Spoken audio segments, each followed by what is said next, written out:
full access to crypto spot ETFs. And no, they're not creating their own. They're going to be granting access to their 50 million clients to existing crypto ETFs. BlackRock's Bitcoin spot ETF, HBAR's spot ETF, XRP spot ETF, and many more. Top crypto things you might have missed. December 2nd, 2025. And yes, Bitcoin is also up on this news along with XRP because XRP Ripple announced that they're going to be expanding XRP and RLUSD payments in Singapore after finally securing a license, which is incredibly bullish for XRPL and Ethereum. And also coincides with Larry Fink from BlackRock said about tokenization, saying that it is going to redraw the entire financial system, and also comparing to early internet 1996. So of course, BlackRock is going to be at the forefront of all of this. And this is why I told you to pay attention to cryptos made in the USA and cryptos that are crypto spot ETFs or will become them.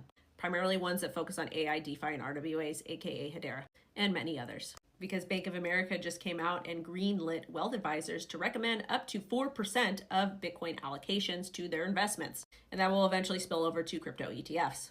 Despite all of the MicroStrategy strategy FUD, strategy holds more Bitcoin than US and China combined. And that also coincides with the China FUD that they're going to ban Bitcoin and crypto.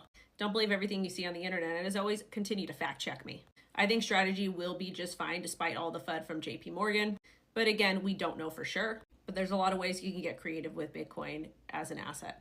And Grayscale predicts new Bitcoin highs in 2026 and says that the 4-year cycle is over. They came out and they said that the current cycle is based off of what institutions are doing, which does make sense. And CME also said that Ethereum could potentially be in a super cycle because of Ethereum-based volume, which again, BlackRock also applied for a Ethereum staking ETF, to convert their Ethereum ETF to a staking one, kind of like what Bitwise did with Solana. US FDIC to propose Genius Act implementation framework this month, which means FDIC coverage for stablecoins at your local bank, maybe.